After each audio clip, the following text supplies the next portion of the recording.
Hi friends, Nandini ಕಿಚನ್ಗೆ ಸ್ವಾಗತ. ಇವತ್ತು ನಮ್ಮನೇಲಿ ಮಾಡುವಂಥ ಮದುವೆ ಮನೆ ಶೈಲಿ ವಾಂಗಿಬಾತು ಹೇಗೆ ಮಾಡೋದು ಅಂತ ನಿಮಗೂ ಕೂಡ ತೋರಿಸ್ಕೊಡ್ತಾ ಇದ್ದೀನಿ. ನೀವು ಕೂಡ ಮನೇಲಿ ಒಂದ್ಸಲ ಟ್ರೈ ಮಾಡಿ, ರುಚಿ ಖಂಡಿತ ನಿಮಗೆಲ್ಲ ಇಷ್ಟ ಆಗುತ್ತೆ. ಇದನ್ನು ಮಾಡೋದಕ್ಕೆ ಒಂದು ಪಾತ್ರೆಗೆ ನಾನು ಇಲ್ಲಿ 4 ಕಪ್ಪಷ್ಟು ನೀರು ಹಾಕ್ಕೊಂಡಿದ್ದೀನಿ. 2 ಕಪ್ಪಷ್ಟು ಅಕ್ಕಿ ಸೇರಿಸ್ಕೊಂಡು ಇದಕ್ಕೆ ಸ್ವಲ್ಪ ಚಕ್ಕೆ, ಲವಂಗ, ಏಲಕ್ಕಿ, ಸ್ವಲ್ಪ ಅರಿಶಿನ, ರುಚಿಗೆ ತಕ್ಕಷ್ಟು ಉಪ್ಪನ್ನ ಸೇರಿಸ್ಕೊಂಡು ಒಂದು ಮುಕ್ಕಾಲು ಭಾಗದಷ್ಟು ಬೇಯಿಸ್ಕೊಳ್ಬೇಕಾಗುತ್ತೆ. ನೋಡಿ, ಮುಕ್ಕಾಲು ಭಾಗದಷ್ಟು ಬೇಯಬೇಕು. ನೋಡಿ, ಇಷ್ಟಿದ್ರೆ ತೆಗಿಬಾರ್ದು.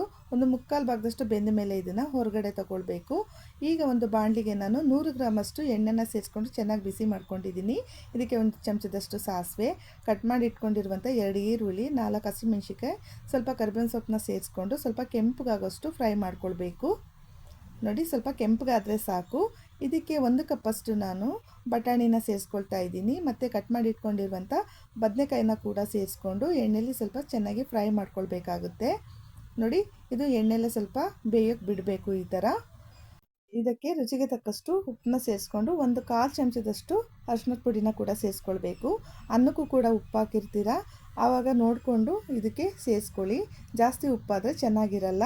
ನೋಡಿ, ಅರಿಶಿನ ಎಲ್ಲ ಸೇರಿಸ್ಕೊಂಡ್ಮೇಲೆ ಇದನ್ನು ಕೂಡ ಸ್ವಲ್ಪ ಎಣ್ಣೆಯಲ್ಲಿ ಚೆನ್ನಾಗಿ ಫ್ರೈ ಮಾಡ್ಕೊಳ್ಬೇಕಾಗುತ್ತೆ. ಇದಕ್ಕೆ 1.5 ಚಮಚದಷ್ಟು ಶುಂಠಿ ಬೆಳ್ಳುಳ್ಳಿ ಪೇಸ್ಟು, 1 ಕಟ್ ಮಾಡಿ ಇಟ್ಕೊಂಡಿರುವಂಥ ಟೊಮೊಟೊ, 2 ಚಮಚದಷ್ಟು ವಾಂಗಿಬಾತ್ ಪುಡಿನ ಸೇರಿಸ್ಕೊಂಡು ಈ ರೀತಿ ಮಿಕ್ಸ್ ಮಾಡ್ಕೊಳ್ತಾ ಇದ್ದೀನಿ. ಶುಂಠಿ ಬೆಳ್ಳುಳ್ಳಿ ಪೇಸ್ಟು ಆಪ್ಷನ್ಸು, ನಿಮಗೆ ಬೇಕಿದ್ದರೆ ಸೇರಿಸ್ಕೊಳ್ಳಿ, ಬೇಡ ಅಂದರೆ ಸ್ಕಿಪ್ ಮಾಡ್ಕೊಳ್ಳಿ. ನೋಡಿ, ಈಗ ಮಿಕ್ಸ್ ಮಾಡ್ಕೊಂಡ್ಮೇಲೆ ಕೊನೆಯಲ್ಲಿ ನಾನು ಹುಣಸೆ ರಸನ ಸೇರಿಸ್ಕೊಳ್ತಾ ಇದ್ದೀನಿ. 1 ನಿಂಬೆಹಣ್ಣು ಗಾತ್ರದಷ್ಟು ಹುಣಸೆ ರಸನ ಕ್ಯೂಚಿಟ್ಕೊಂಡಿದ್ದೆ, ಅದನ್ನು ಲಾಸ್ಟಲ್ಲಿ ಈ ಥರ ಸೇರಿಸ್ಕೊಂಡು ಇದನ್ನು ಇರಿಗೆ ಮಿಕ್ಸ್ ಮಾಡಿಕೊಂಡು ಸ್ವಲ್ಪ ಕುದಿಯೋದಕ್ಕೆ ಬಿಡಬೇಕು. ನೋಡಿ, ಇವಾಗ ಚೆನ್ನಾಗಿ ಕುದೀತಾ ಇದೆ. ಇದಕ್ಕೆ ನಾನು ಇವಾಗ ರೆಡಿ ಮಾಡಿ ಇಟ್ಕೊಂಡಿರುವಂಥ ಅನ್ನನ ಸೇರಿಸ್ಕೊಂಡು ಮಿಕ್ಸ್ ಮಾಡ್ಕೊಳ್ತಾ ಇದ್ದೀನಿ. ನೋಡಿ, ಈ ರೀತಿ ಮಿಕ್ಸ್ ಮಾಡ್ಕೊಳ್ಬೇಕು. ಎಲ್ಲ ಚೆನ್ನಾಗಿ ಹೊಂದ್ಕೊಳ್ಳೋಷ್ಟು ಮಿಕ್ಸ್ ಮಾಡ್ಕೊಳ್ಬೇಕು. ಮೀಡಿಯಮ್ ಫ್ಲೇಮಲ್ಲೇ ಮಾಡ್ಕೊಳ್ಳಿ. ನೋಡಿ, ಈ ರೀತಿ ಮಿಕ್ಸ್ ಮಾಡ್ಕೊಂಡ್ಮೇಲೆ ಇದನ್ನು ಲೋ ಫ್ಲೇಮ್ ಮಾಡಿಕೊಂಡು ಒಂದು ಲಿಡ್ ಮುಚ್ಚಿಬಿಟ್ಟು ಒಂದು 10 ನಿಮಿಷ ದಮ್ಮಿಗೆ ಬಿಡಬೇಕು. ನೋಡಿ, ಇವಾಗ 10 ನಿಮಿಷ ಆಗಿದೆ. ನಾನು ಓಪನ್ ಮಾಡಿ ತೋರಿಸ್ತಾ ಇದ್ದೀನಿ. ನೋಡಿ, ವಾಂಗಿಬಾತು ಎಷ್ಟು ಚೆನ್ನಾಗಿ ಬಂದಿದೆ ಅಂತ.